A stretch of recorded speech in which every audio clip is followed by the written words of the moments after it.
Hola, avui parlarem de dues expressions artístiques, el còmic i el cinema, de com van començar l'un i l'altre, de com s'han influït mútuament i de quins són els trets més característics del llenguatge de cada un. Què? Us ha convençut el meu tràiler? Doncs prepareu les crispetes perquè comencem.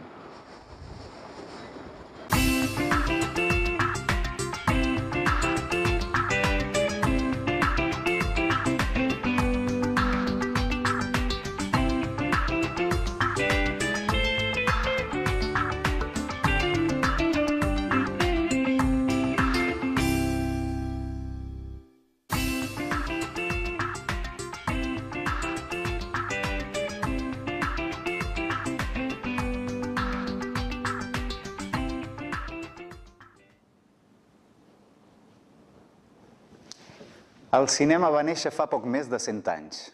Avui en dia pot semblar molt de temps si ho comparem amb les noves tecnologies, però si ho comparem amb les arts tradicionals, com la pintura, l'escultura, el teatre, la literatura, que tenen milers d'anys de tradició, entendrem per què es diu que el cinema és un art encara jove.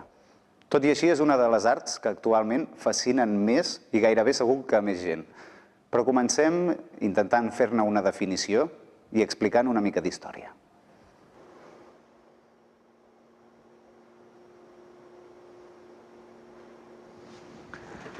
Podríem definir el cinema com l'art que explica històries o provoca emocions a partir d'imatges fotogràfiques en moviment.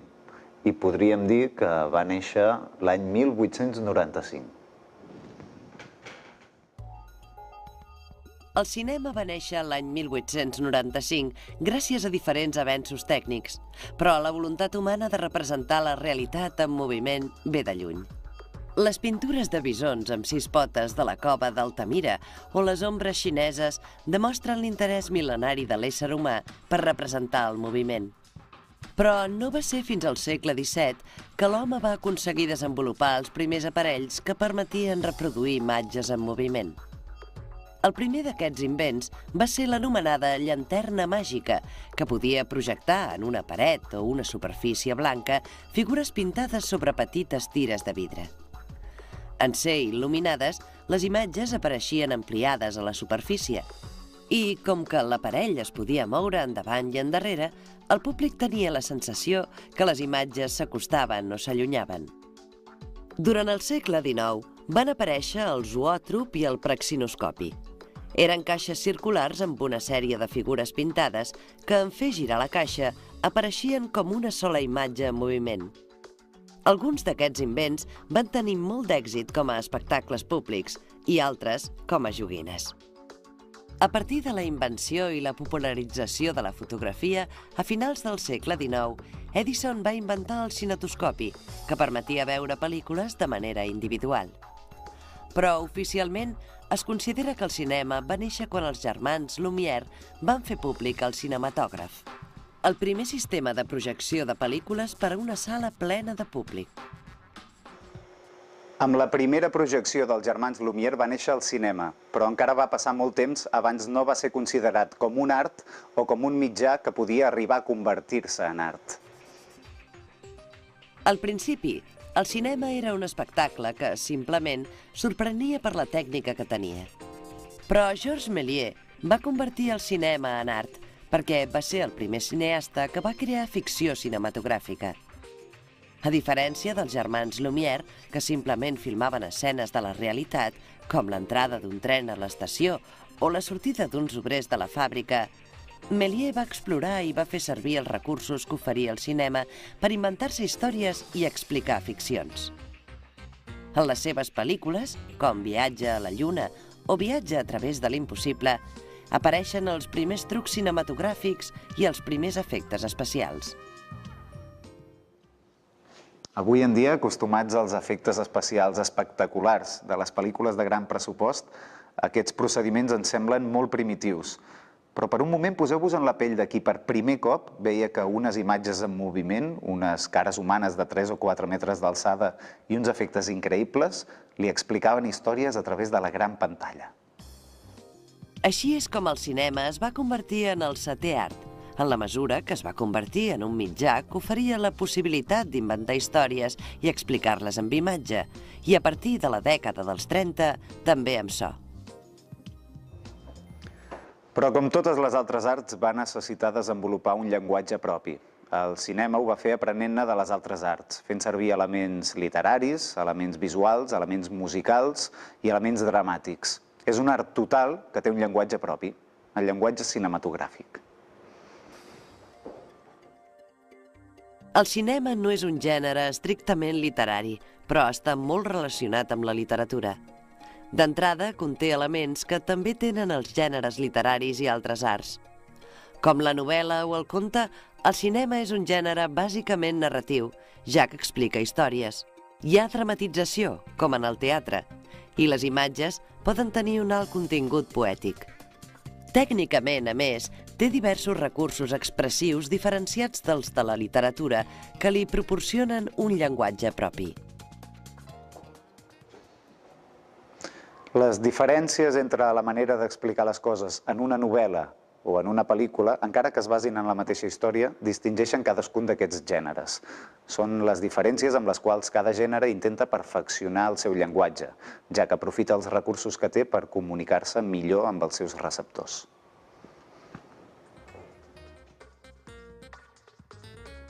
Una novel·la ha de transmetre tot allò que vol expressar únicament a través de paraules impreses.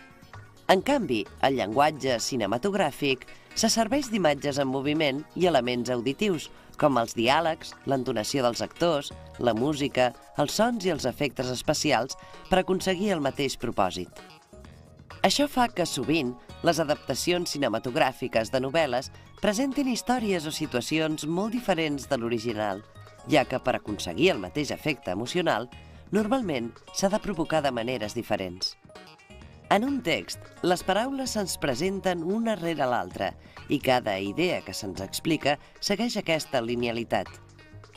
Qualsevol fet rellevant s'expressa en paraules que el lector pot triar si vol llegir més de pressa, més a poc o fins i tot diverses vegades per captar-ne el sentit. El llenguatge cinematogràfic, en canvi, té més elements i en un mateix moment presenta una acumulació d'imatges i sons, com passa en la realitat. A més, en cinema, el director marca a quina velocitat rebrà la informació l'espectador i s'ha d'assegurar que la pugui captar tota, perquè, a diferència dels llibres, no podrà tornar enrere per rellegir. La feina del director és, doncs, seleccionar i remarcar, amb els moviments de càmera o els diàlegs, els elements claus que l'espectador necessita per entendre la pel·lícula. En la literatura, les històries se solen escriure en primera o en tercera persona. És a dir, ens les explica un dels personatges que les ha viscudes o bé un narrador que les observa des de fora. Aquesta tècnica permet a l'autor escollir si vol donar a la narració un to més subjectiu o més objectiu.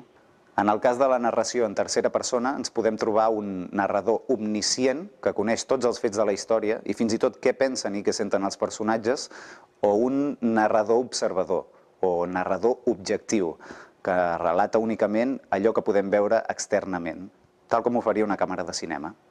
Però vegem com s'ho fa el cinema per explicar-nos històries des d'aquests punts de vista diferents. La narració objectiva, en cinema, és la més senzilla. Encara que en realitat és el director el que tria què veiem i quan ho veiem, tenim la sensació que la càmera només ens mostra allò que veuríem si fóssim al lloc on passa l'escena.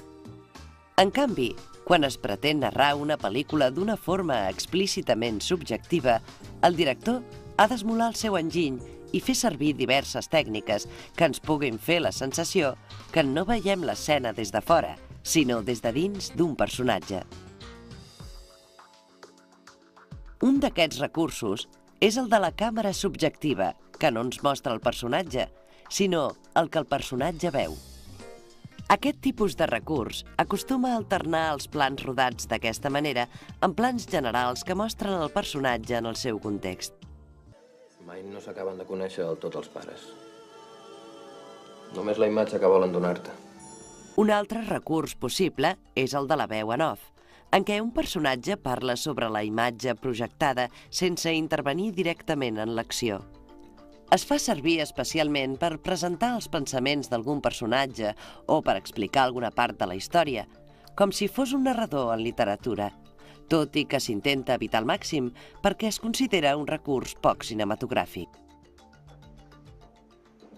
Orson Welles, director de pel·lícules tan prestigioses com Ciutadà Kane, deia que per fer una pel·lícula necessitava 3 coses: un bon guió i un bon guió. Ara parlarem d'aquests 3 ingredients. O més ben dit, només parlarem del primer, o de l'últim, o del mig. L'element que a primer cop d'ull sembla que relacioni més la literatura amb el cinema és el guió d'una pel·lícula. El guió literari és el text on hi ha escrits els diàlegs i les situacions que els personatges hauran d'interpretar en la pantalla. És un element fonamental, perquè sense un bon guió és difícil fer una bona pel·lícula. Però no ens equivoquem, un guió no és en si una pel·lícula. És un instrument per crear una obra d'art, però encara no és una obra d'art, perquè no va adreçat al públic, sinó als tècnics que faran la pel·lícula. És a dir, no podem comparar una novel·la amb un guió. Hem de comparar la novel·la amb la pel·lícula acabada. A partir del guió literari es fa el guió tècnic, en què el director afegeix informacions de caràcter tècnic. Quins tipus de plans es faran servir, quina música, quins efectes, a quin lloc es rodarà l'escena.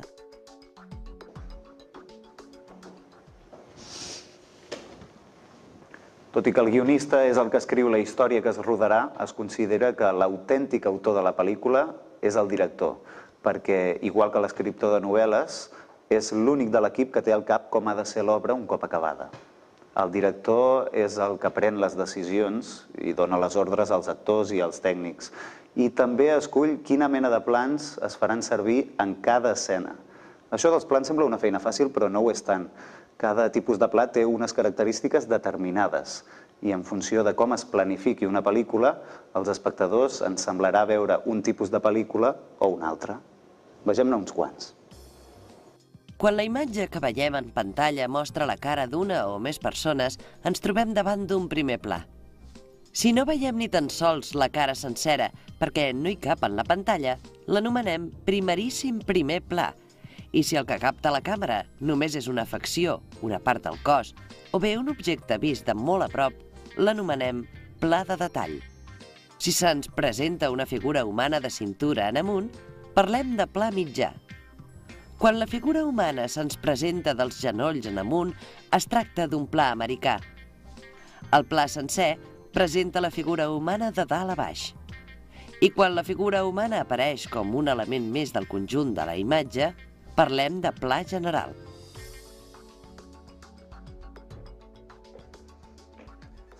Ja hem vist algunes de les semblances i diferències entre la literatura i el cinema, dues arts que de fet han flirtejat durant tot el segle XX i el que ja ha passat del XXI.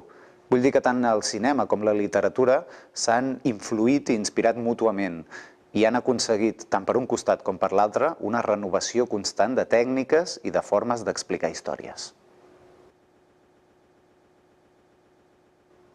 Ara parlarem d'un altre gènere narratiu desenvolupat al segle XX, el còmic.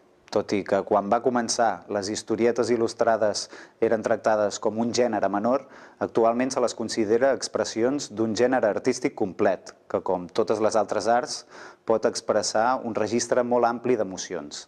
Fins i tot molta transgressió, com és el cas dels anomenats còmics underground. Podríem definir el còmic com un gènere artístic que combina dibuixos i text literari. Habitualment s'organitza en vinyetes, tot i que l'extensió és molt variable, des de tires periòdiques d'una o 4 vinyetes fins a àlbums de diverses pàgines.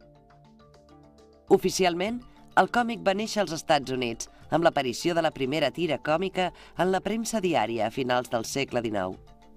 Es deia The Yellow Kid, que en anglès vol dir el nen groc. Ben aviat, els diaris i les publicacions europees també van incorporar l'humor gràfic i van aparèixer les primeres revistes satíriques, que a Catalunya van tenir una tradició important fins a la Guerra Civil. Però més enllà del públic infantil o juvenil, el còmic s'ha fet servir sovint com a element de crítica o denúncia social, tal com demostren els acudits gràfics dels diaris o les revistes satíriques. Hola! Ara sóc a dins d'una vinyeta, que és el nom amb què anomenem cadascun dels requadres en què es divideix una historieta gràfica. A dins de cada requadre hi apareix el dibuix, que en aquest cas seria jo. I a dins les bafarades o globus hi apareix el text. Mireu. La bafarada és l'espai on s'insereix el diàleg dels personatges. Tot i que quan la cua té forma de bombolles, representa allò que el personatge pensa. Tot això és el que forma part del que anomenem el llenguatge del còmic. Com en el cas del cinema, el còmic té un llenguatge propi, on les imatges, en aquest cas els dibuixos, prenen el lloc del narrador literari. La importància del text varia segons el tipus de còmic. En alguns casos pot estar molt treballat i en altres es pot reduir fins a desaparèixer. A part dels dibuixos i del text, el llenguatge del còmic està format per diversos elements i símbols que tenen una missió expressiva i comunicativa. Un dels elements més habituals en el còmic és l'onomatopeia. Les onomatopeies són representacions textuals de crits, sorolls, veus d'animals i qualsevol altre so, com timbres, telèfons o cops. També hi apareixen signes d'interrogació i admiració per demostrar dubte o sorpresa, o signes de calaveres i altres elements negatius per demostrar insults i blasfèmies. En el llenguatge del còmic es representen gràficament expressions populars com veure les estrelles, en rebre una patacada.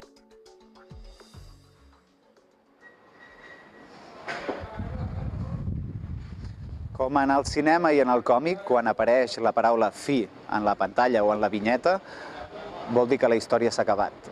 En el nostre cas ens indica que ja hem arribat al final de la unitat. Avui hem intentat analitzar dos gèneres narratius que no són estrictament literaris, el cinema i el còmic. En aquesta estona només hem tingut temps per veure'n els trets principals, però si voleu aprendre més coses sobre el tema, us poso per deures anar a veure avui mateix una bona pel·lícula i llegir uns quants còmics. Què us sembla?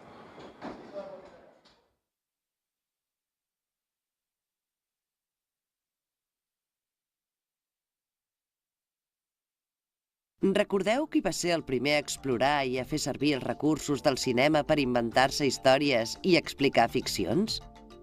Els germans Lumière, Georges Méliès, Charles Chaplin.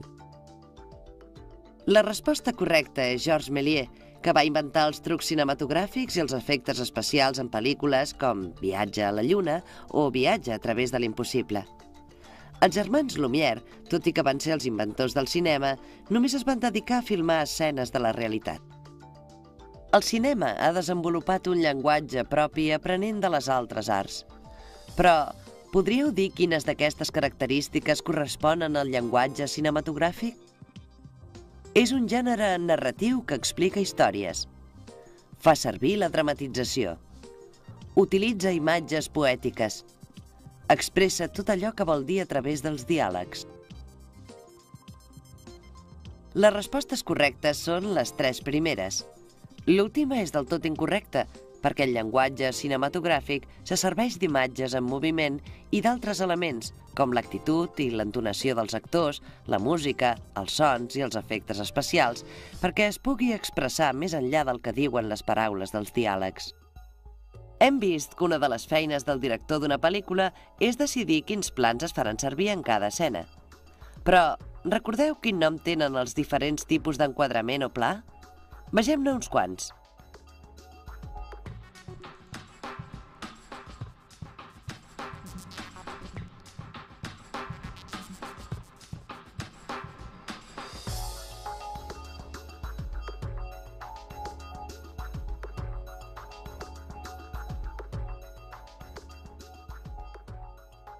També hem après uns quants conceptes sobre el còmic.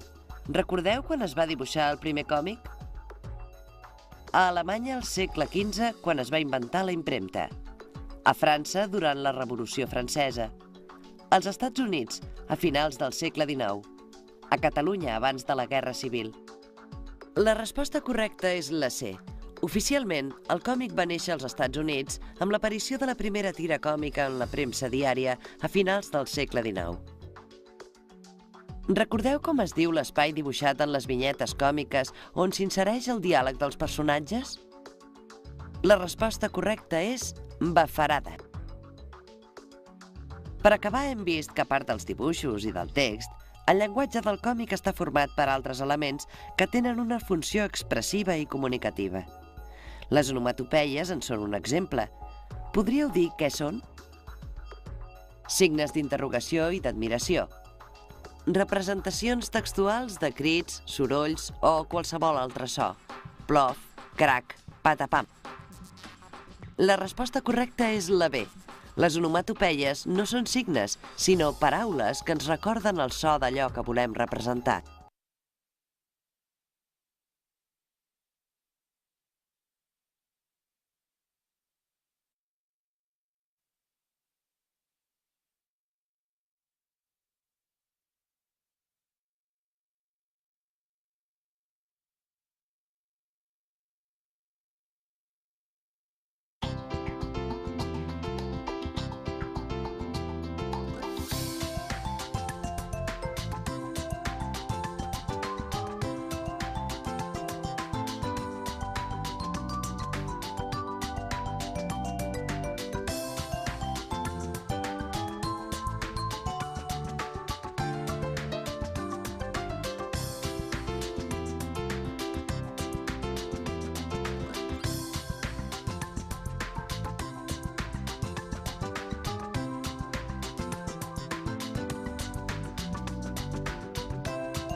El moviment. Però no va ser fins al segle XVII que l'home va aconseguir desenvolupar els primers aparells que permetien reproduir imatges en moviment. El primer d'aquests invents va ser l'anomenada llanterna màgica, que podia projectar en una paret o una superfície blanca figures pintades sobre petites tires de vidre. En ser il·luminades, les imatges apareixien ampliades a la superfície. I com que l'aparell es podia moure endavant i endarrere... Arts tradicionals, com la pintura, l'escultura, el teatre, la literatura, que tenen milers d'anys de tradició, entendrem per què es diu que el cinema és un art encara jove. Tot i així, és una de les arts que actualment fascinen més i gairebé segur que més gent. Però comencem intentant fer-ne una definició i explicant una mica d'història.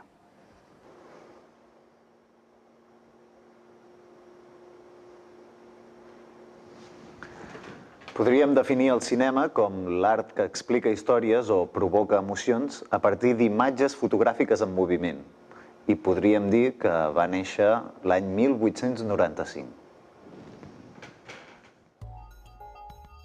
El cinema va néixer l'any 1895 gràcies a diferents avenços tècnics, però la voluntat humana de representar la realitat en moviment ve de lluny. Les pintures de bisons amb 6 potes de la cova d'Altamira o les ombres xineses demostren l'interès mil·lenari de l'ésser humà per representar...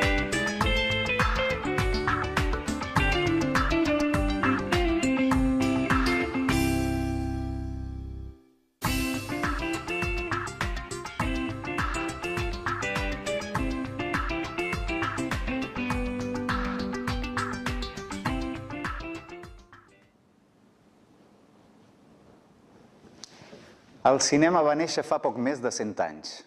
Avui en dia pot semblar molt de temps si ho comparem amb les noves tecnologies. Però si ho comparem amb les...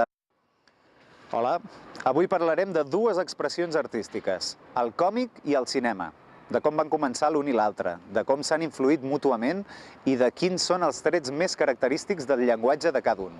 Què? Us ha convençut el meu tràiler? Doncs prepareu les crispetes perquè comencem.